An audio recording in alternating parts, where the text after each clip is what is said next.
Salut à tous, c'est la plaine du foot, on se retrouve aujourd'hui pour une nouvelle vidéo, j'espère que vous allez bien. On se retrouve aujourd'hui pour l'histoire du FC Barcelone, donc on est parti.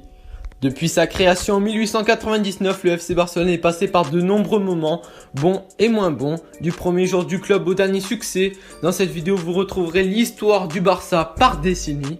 La création du club s'est effectuée en 1899 et Joan Gamper, fondateur du club, a été l'âme et le promoteur du processus pendant les 25 premières années. Son engagement envers le FC Barcelone va au-delà de ses facettes comme joueur, dirigeant et président. En novembre 1908, le club semblait toucher fond avec 38 socios qui étaient sur le point de l'abandonner. Gamper n'a pas laissé mourir le club et pour la première fois, il est devenu président du club. Ainsi commençait une nouvelle étape de l'histoire du club qui a supposé sa consolidation dans le paysage du football et social de la ville et du pays. Il s'agit d'un processus dans lequel ont convergé plusieurs circonstances. Lors des années 20, le football devient un sport de masse. Le FC Barcelone continue à attirer une grande partie de l'attention du football grâce à une équipe de rêve composée de figures comme Samiche, Alcantara, Zamora, Sagui, Piera et Sancho qui deviennent les premières grandes idoles du barcelonisme.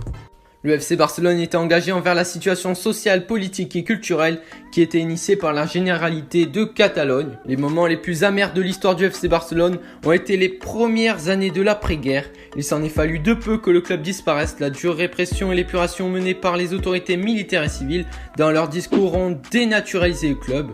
L'épuration a également affecté les joueurs et tous ceux qui avaient participé à la tournée en Amérique ont été suspendus pour 2 ans.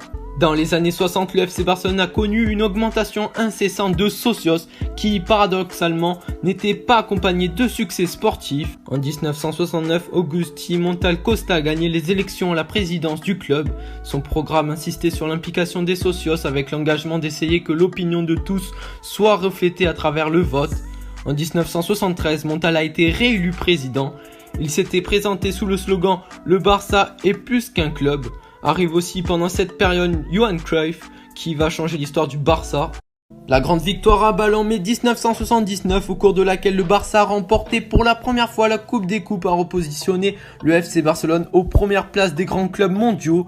Pendant les années 80, le FC Barcelone a alterné les joies et les déceptions, des sentiments marqués par les résultats sportifs, le rendement des grands recrutements et d'autres affaires extrasportives. À partir de 1988, avec Cruyff comme entraîneur, le bon football et les succès sportifs sont revenus. Le conseil de direction que présidait Núñez a misé sur une série de footballeurs qui ont apporté enthousiasme et spectacle et qui ont rempli à nouveau le Camp Nou. Le FC Barcelone a réussi à remporter 4 championnats de Liga consécutifs entre 90 et 94. La conquête de la Coupe d'Europe en 92 a marqué le point culminant de cette étape, reconnu pour le jeu à une touche, l'envie offensive et l'esprit gagnant des joueurs de Cruyff.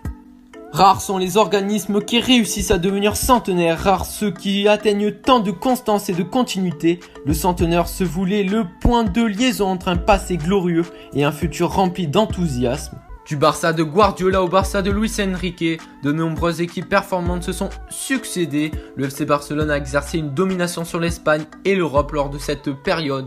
Et le beau jeu de l'équipe a été reconnu par tous les spécialistes mondiaux.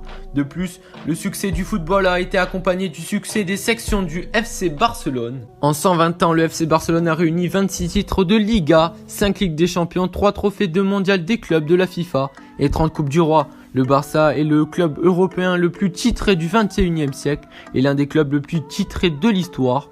Le meilleur buteur est bien évidemment Lionel Messi avec un total de 603 réalisations. Le joueur le plus capé est Xavi avec 767 apparitions. Donc voilà, c'est la fin de la vidéo, donc j'espère qu'elle vous aura plu. Si c'est le cas, n'hésitez pas à mettre un petit pouce bleu et à commenter si elle vous a plu.